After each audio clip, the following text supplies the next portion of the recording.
کے نبی نے جب اعلان کیا تو حضرت ابو بکر صدیق گھر تشریف لے گئے اور اپنے گھر کی جھاڑو لگا دی، پورے گھر کی جھاڑو لگا کر ایک پوٹلی بنی چھوٹی سی، اسے لپیٹ کر لے کر اللہ کے نبی علیہ الصلوۃ والسلام کے قدموں میں پیش کر دی۔ حضرت عمر بیان کرتے ہیں کہ اس وقت میں میرے پاس تجارت کا کچھ مال آیا ہوا تھا، میں نے دل میں سوچا کہ اس مرتبہ تو ابو بکر سے آگے بڑھ جاؤں گا، اور انہوں نے اپنے مال کا آدھا حصہ کر اللہ کے نبی علیہ الصلوۃ والسلام کے قدموں میں پیش کیا۔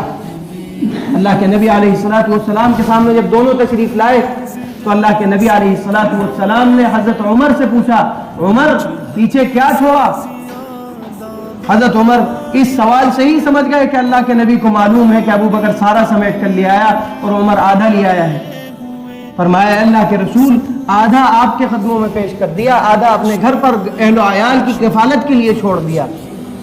اللہ کے نبی علیہ الصلوۃ والسلام نے شاباشی دی اور ان کے لیے اچھے کلمات ارشاد فرمائے۔ پھر حضرت ابو بکر کی طرف متوجہ ہوئے، ابو بکر پیچھے کیا چھوڑا؟ حضرت ابو بکر رضی اللہ تعالی عنہ کی آنکھوں میں آنسو آ گئے، فرمانے لگے اے اللہ کے رسول آپ کی اور اللہ کی محبت گھر میں ہے اور کچھ باقی نہیں رہا، جھاڑو مار کر آیا ہوں۔ اللہ کے نبی علیہ الصلوۃ والسلام کو یہ ادا اتنی پسند آئی، آپ کی آنکھوں میں بھی آنسو آ گئے، عرش کے فرشتے تک رونے لگے۔ اس وقت حضرت ابو بکر رضی اللہ تعالی عنہ ایک کپڑا پہنے ہوئے تھے، کپڑا کیا بوری تھی جو بوری لپیٹی ہوئی تھی اور یہاں پر ٹانکا لگایا ہوا تھا بٹن کی جگہ۔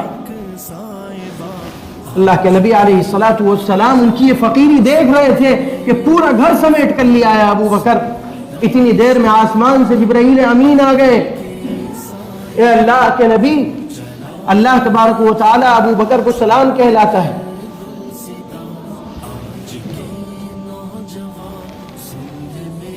ابو بکر کو سلام کہتا ہے اللہ تبارک و تعالی اور پوچھتا ہے کہ اے ابو بکر کیا اس حالت میں تم اپنے پروردگار سے راضی ہو؟ یہ صحابہ اکرام تھے جن سے اللہ ان کی رضا پوچھ رہا تھا۔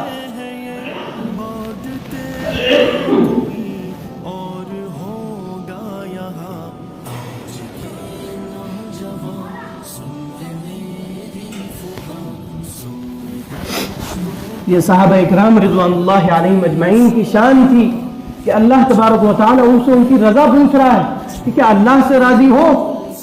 اس حالت میں، اس فقیری میں گھر میں جھاڑو لگا کر آئے ہو، اس حالت میں اللہ سے راضی ہو؟ حضرت ابو بکر کی چیخ نکلی اور بے ہوش ہو گئے کہ اے اللہ کیا میں تجھ سے ناراض ہو سکتا ہوں؟ اے اللہ میں ناراض ہو سکتا ہوں تجھ سے؟ یہ جو اپنی دنیا لٹائی ہے تیری خاطر لٹائی ہے، تیری محبت کے لیے لٹائی ہے، تجھ پر جان بھی قربان ہے، یہ تو مال ہے۔ میرے محترم بزرگوں دوستو، یہ صحابہ اکرام تھے